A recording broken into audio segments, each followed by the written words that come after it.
Hello. Today we will talk about the impact of the terrible war between Ukraine and Russia on our lives. Why should we accept the fact that food and gas prices rise fast, the unemployment rate increases?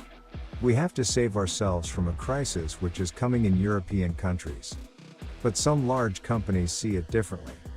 Many of them left Russia after the beginning of the military conflict, but other ones encouraged the actions of the Russian Federation by staying and continuing to feed the country with their taxes.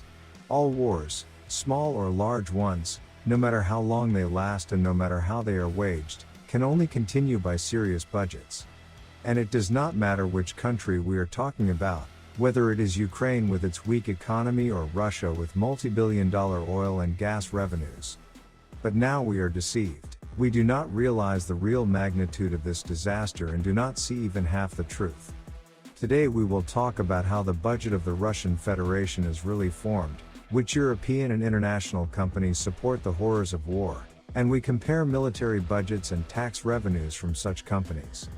Profit-driven companies, which don't have a moral and ethical compass and act in an anti-European direction, in fact and by facts are sponsors of the budget of the Russian Federation by hiding their actions and posing themselves as green companies.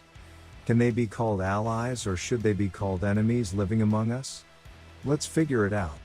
We will tell you about everything, so you can draw your own conclusions.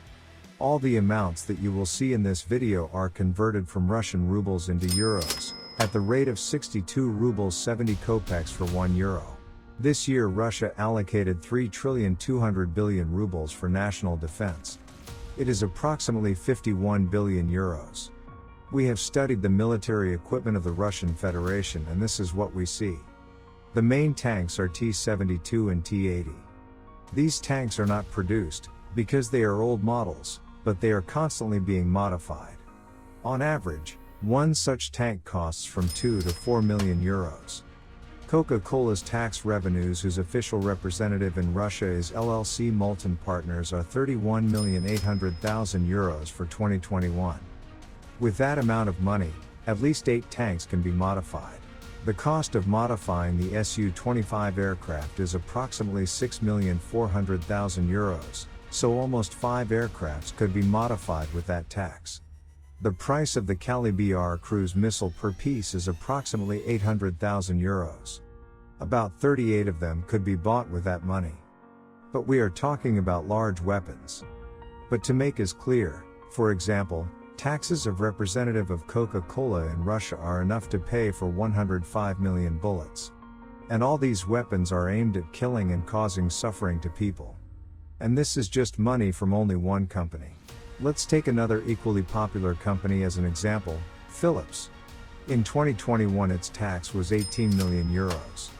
If we turn it into a weapon again, we get at least 4 T-72 and T-80 tanks or 2 Su-25 aircraft or 22 Kalibr cruise missiles. It is terrible numbers. Another popular international company, LLC International Paper, also decided to stay and give its taxes to Russia. Over the past year this company gave to Russia 21,600,000 euros.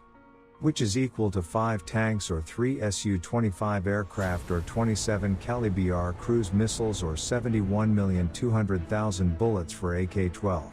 The list could be continued indefinitely. Hundreds and thousands of companies give billions of euros into the hands of the aggressor, realizing that they harm their own countries and their population. These are companies like Coca-Cola, Philips, International Paper, Novartis, Abbott, Vinci, Glencore, Airbus, ADM, ING, AmerisourceBergen, Metro, Nestle, many others. While every respectable representative of the European side suffers the consequences of the crisis, worries and sympathizes with what is happening to the people of Ukraine, these companies cash in, make fortunes, continue and increase their activities in the country. And even without oil and gas revenues, Russia today has enough finances to continue this conflict, thanks to them. And everything will go on until every responsible member of the society will require these companies to stop funding this conflict. They won't give up on their own. It's been about 9 months already since the beginning of the conflict and everyone who wanted to leave already had left. and only those who preferred money and their own interests stayed.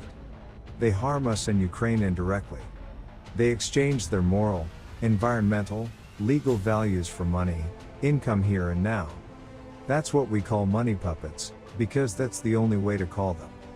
Coca-Cola lemonades are still on the Russian market, but under the brand name of a subsidiary of Dobry Juice. So it's the same can of cola, but signed Dobry. And the production didn't stop.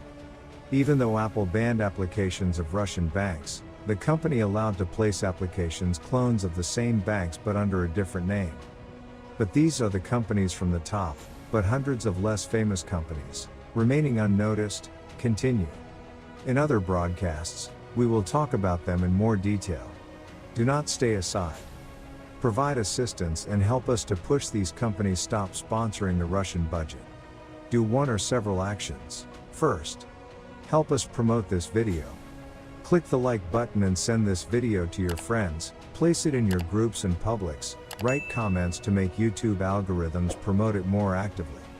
Be sure to use the hashtag moneypuppets. Second, if you are interested and you have possibilities, send this video to news publics, media, political communities, activists and other organizations to give this publicity.